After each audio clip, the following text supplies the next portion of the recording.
It's the most difficult job on the planet. Oprah's not even a mother. How the fuck would she know? Unbelievable. When a Karen opens her mouth, Bill Burr loads the clip. Doesn't matter if it's on stage, on TV, or in a podcast chair next to some smug self-help guru, one thing's guaranteed. When Karens try Bill Burr, they get destroyed. I had no idea how difficult it was to be a white woman in the United States of America. Evidently, it's really difficult. And this isn't just comedy. Sometimes it's a full-on massacre. Take his Netflix special, Paper Tiger. Burr doesn't wait for a heckler. He comes out swinging. His target? Privileged white women pretending to be oppressed. He paces the stage, builds up steam, then drops the hammer. No, it's unreal. I'm really fucking annoyed how white women have the fucking balls to throw my white privilege in my face, you know?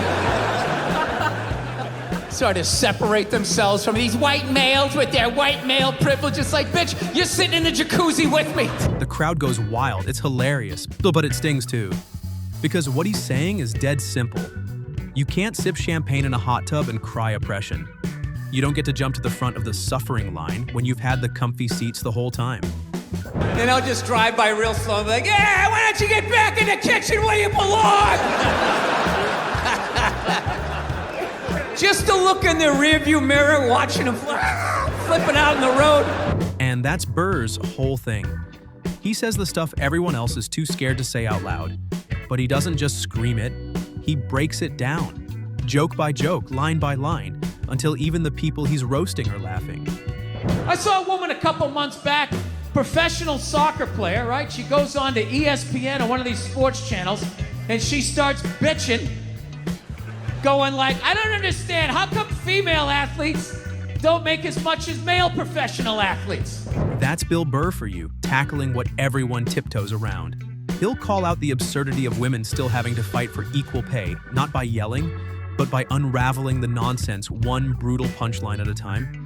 Then he drops the mic, not with a punchline, but with cold truth. He's on stage talking about the gender wage gap in sports, specifically women's soccer. And then he hits them with the line that shuts the room down, "You don't sell any tickets." Literally, I'm sitting at home screaming at the TV because you don't sell any fucking tickets! Nobody is going to women's soccer games. You're playing in a 20,000 seat arena. 1,500 people show up. That's not a good night. Silence, then nervous laughter, then chaos. It's not anti-woman, it's anti-BS. And he's just warming up.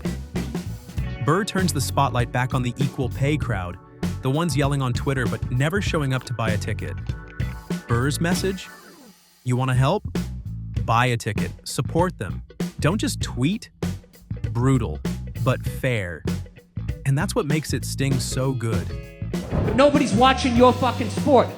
And then you're gonna come and you're gonna get mad at fucking men. They keep doing that shit. Why are you yelling at us? It's not our fucking job. It's not my fucking job to give a fuck. That bit didn't just make people laugh. It set the internet on fire. Some cheered, some clutched their pearls, but everyone had something to say. And that's Burr's power. He makes you feel something. I got a girlfriend, man. I watch a lot of TV with her, you know. I just annoy the hell out of her. She loves watching the Oprah Winfrey Show, and I love watching her watch the Oprah Winfrey Show. And I wait for Oprah to say something stupid, and the second she does, I just take it out on my girl because I'm an asshole. You know when celebrities try to be deep and end up sounding like fortune cookies? Bill Burr is talking about how Oprah once called motherhood the most difficult job on the planet. And without missing a beat, Burr just shreds the whole idea with one savage line. Dude, any job that you can do in your pajamas is not a difficult job, all right? Give me a break. Jesus Christ, you're 35 years old playing hide and go seek. You're living the dream. You're living the dream. He's not bashing moms. He's roasting the over-the-top praise rich celebs throw around while an army of nannies, chefs, and personal assistants do half the work. Dude, women are just constantly patting themselves on the back about how difficult their lives are, and no one corrects them because they want to fuck them. Burr keeps it real. Raising kids is hard, but don't act like you're storming the beaches of Normandy. He compares it to brutal jobs like roofing in July or pulling a graveyard shift in a factory. I couldn't believe it. It's the most difficult job on the planet. Oh, yeah. I thought roofing in the middle of July is a redhead. I thought that was difficult. But these mothers are bending over at the waist, putting DVDs into DVD players. I don't know how they do it. That's the genius. Cut through the feel-good fluff with sarcasm sharp enough to pop the balloon. I'm sick of Obama's wife. Yeah.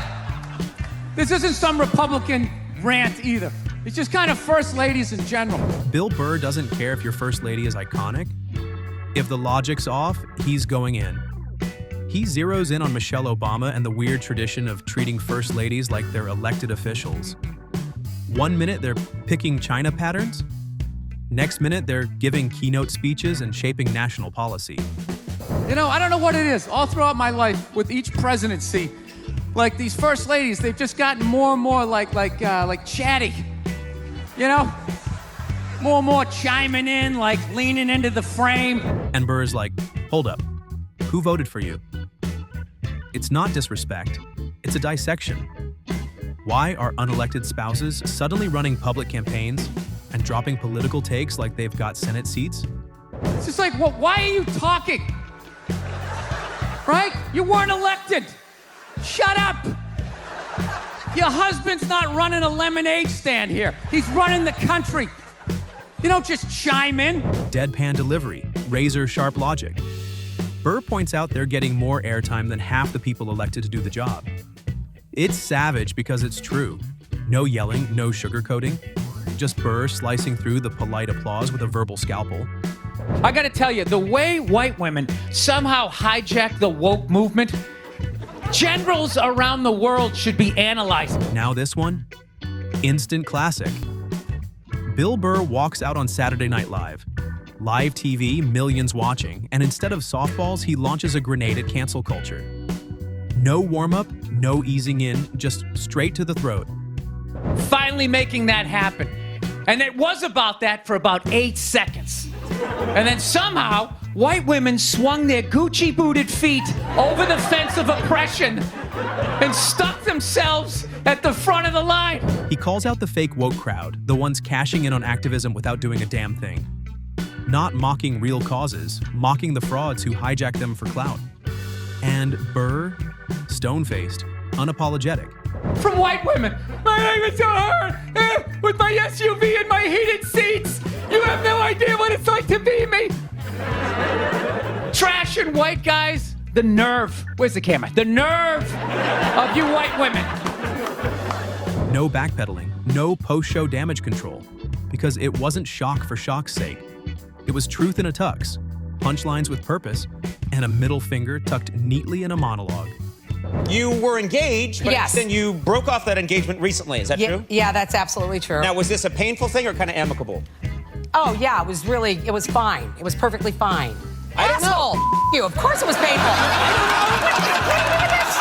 Then there's that Hollywood species, the celebs who think they're therapists now.